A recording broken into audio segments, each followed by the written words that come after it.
Who is Gail Madden? Wow.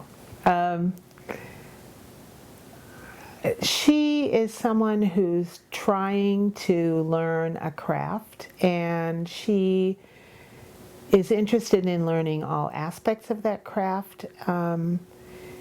She's someone who wants a new challenge every once in a while, or she gets really bored. Inquisitive. Still looking.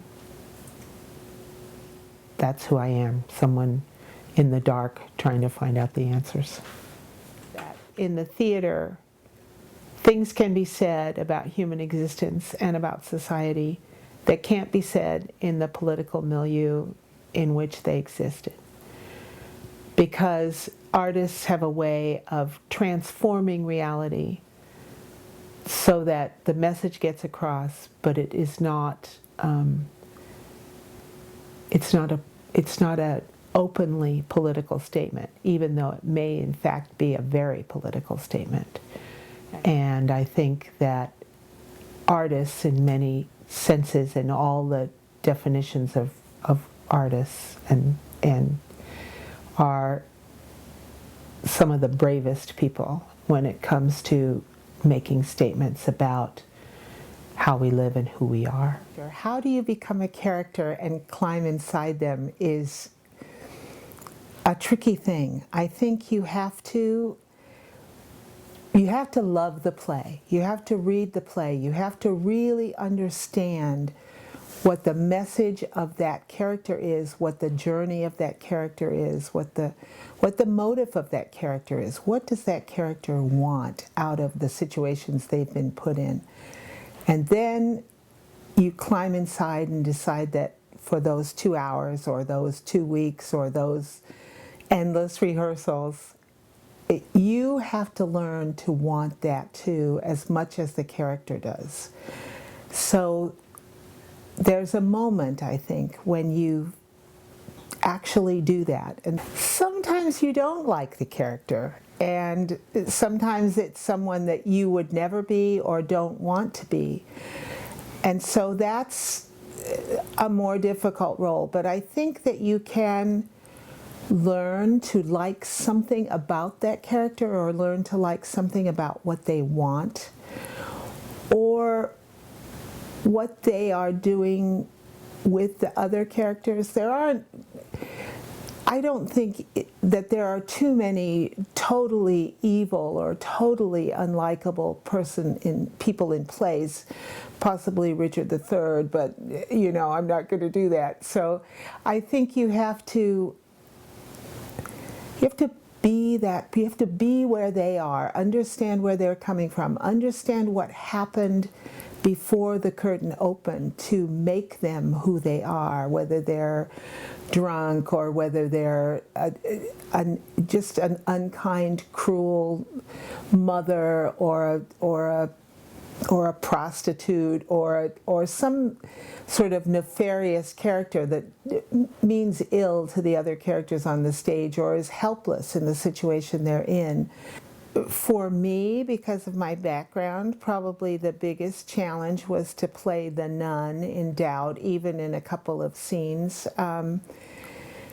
because I knew that character really, really well. I knew that rigid, hard nun who, in her own world, in her own environment, thinks she's doing absolutely the right thing, thinks she's, God is behind her, the church may abandon her, but she has the moral rectitude and the moral certainty to do the right thing until she doesn't. And, oh gosh, who is my inspiration? I suppose I'm inspired by a lot of people in different situations. We talked earlier about Meryl Streep, and I think Meryl Streep is the consummate actress in terms of the variety of roles that she plays. Not that I will ever be, more than 3,000 miles behind her shoes, but I think it's interesting to watch her process and how she does that and how she becomes who she is and how she, I remember there was this wonderful segment of Meryl Streep on the Ellen DeGeneres show where Ellen handed her, I think, a recipe for something like oatmeal or, something that everybody makes. And had her read it as a teenage girl, as an old woman, as a woman who's just found out that her husband has cheated on her, and and she was able to do that in an instant.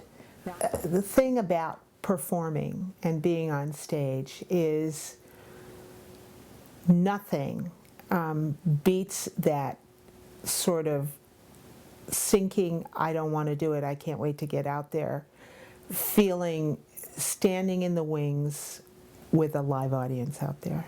It's completely different.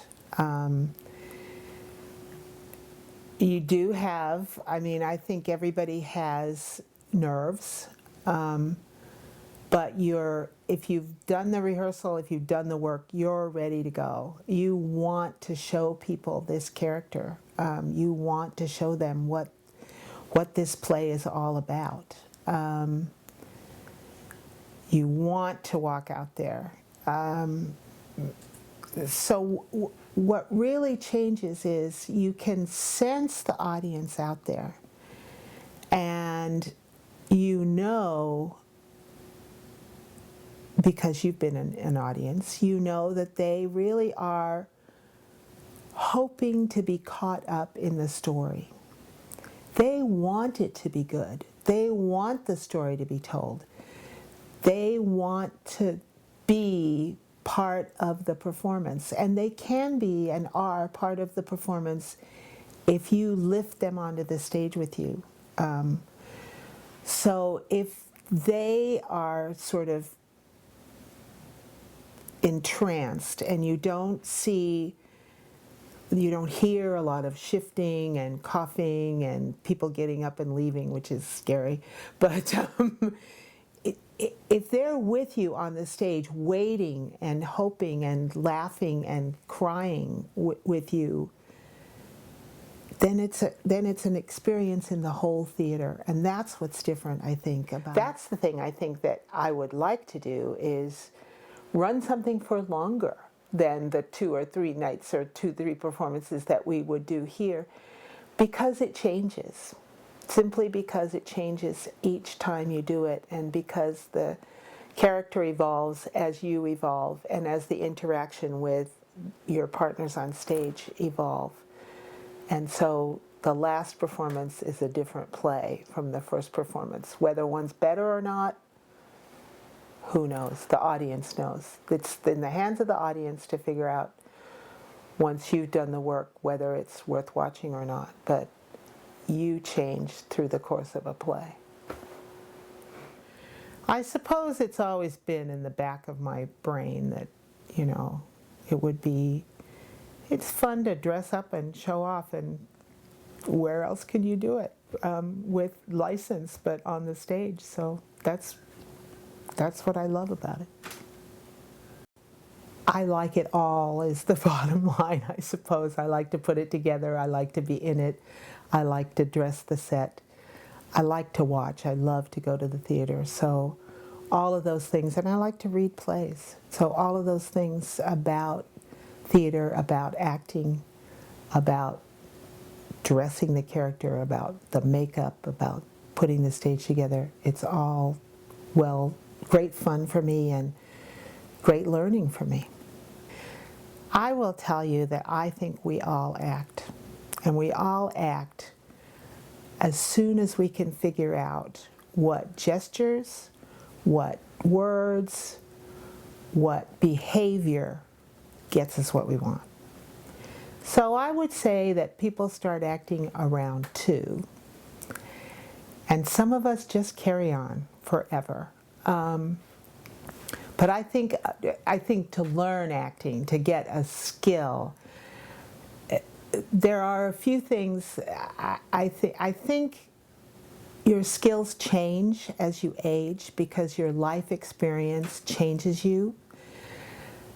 Your ability to understand the underlying emotions of situations and plays changes, so that you understand much more a play like The Housewife of Kabul, or Doubt, or the two plays now that are at the Rep, the two Lyndon Johnson plays, which are historical plays but wonderful plays, or the plays about the August Wilson plays, to understand the culture out of which those came, and the struggle for black freedom and independence in the inner city.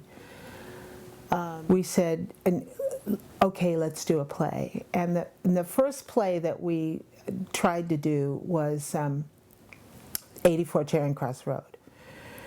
And I sort of directed that with much help from Catherine. And we did 84 Charing Cross Road for a reason, and that was that it's an epistolary play, which means the whole play is letters.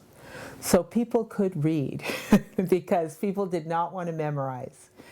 So we had split the stage into half an apartment in New York and half a bookstore in London, and read the letters back and forth, and did some, obviously did some acting and costumes and lighting. The questions in this interview have been intriguing, and yeah, I've been acting because I haven't said any bad words, but I think that no, I mean, I love acting and everything about the theater, and so this interview has gotten me to talk about how I really feel about being there and doing it. So while we're all acting all the time, I think this is the real me. So if people live at Panorama who have the same little seed bug that I have had, well nurtured and kept in the cupboard for a long time, I would say by all means do it. Make yourself known. Step out on the stage. Nothing bad happens. Everything good happens.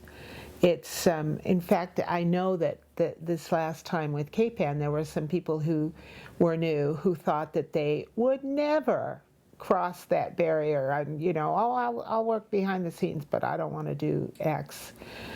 Get out there and do it. No one's gonna beat you up. No one's gonna tell you that you were terrible. In fact, people are going to tell you you were wonderful, and you'll get it in. The bug will bite you, and then you'll want to do it all the time. And it's just fun. It's fun to explore someone else and be someone else.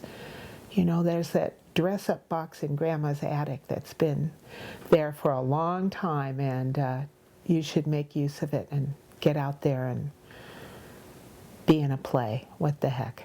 Life's short.